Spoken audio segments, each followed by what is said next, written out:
Hello.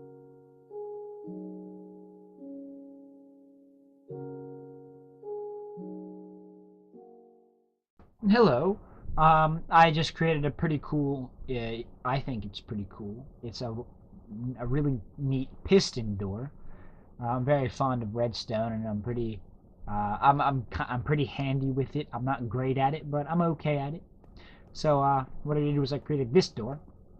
And if I flip this switch, you can see how each piston turns off at a different time and retracts the blocks in a different order. Same when you activate it.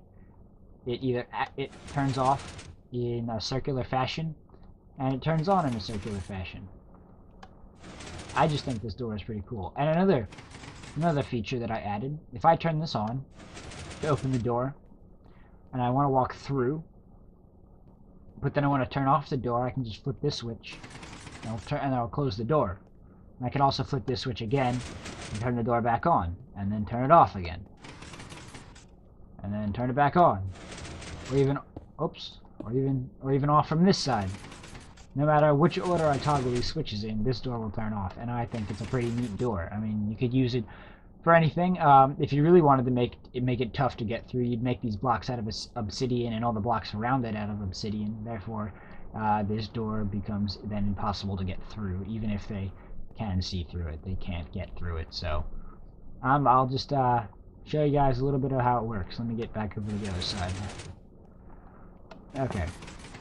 So what I have down here is I have what's called a XOR gate. And a XOR gate just makes sure that no matter which, there's two inputs, and no matter which input you toggle at any time, it'll toggle the output. So this output source will either turn on or off no matter which switch I toggle.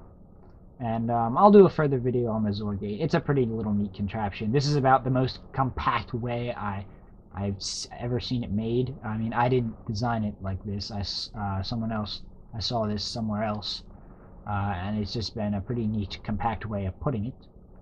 So I have either switch coming to one of the two inputs to toggle the output, and then I have the first three pistons here. Now, each piston is delayed a different amount of ticks from the redstone repeater, so I have 1 tick, 2 ticks, and 3 ticks. This is so that'll be first piston, second piston, third piston. And then over here, I have the rest of it.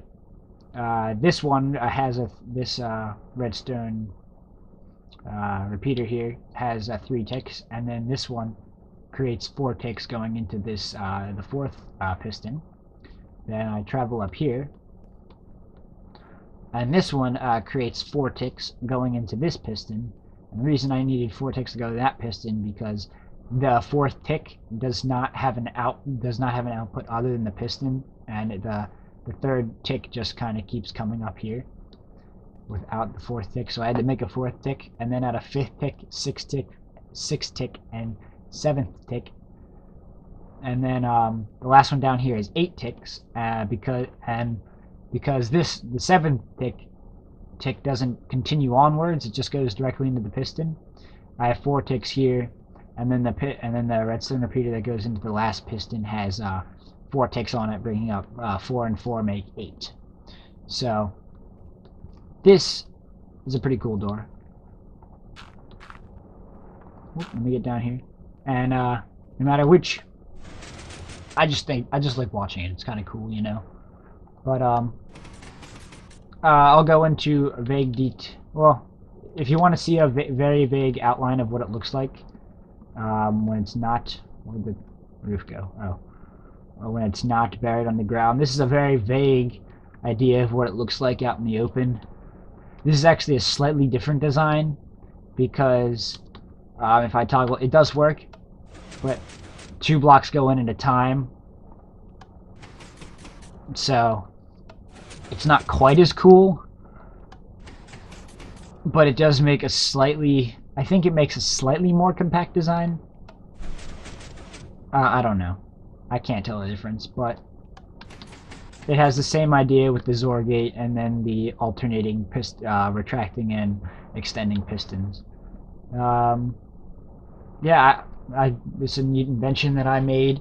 If you like it, let me know, and thanks.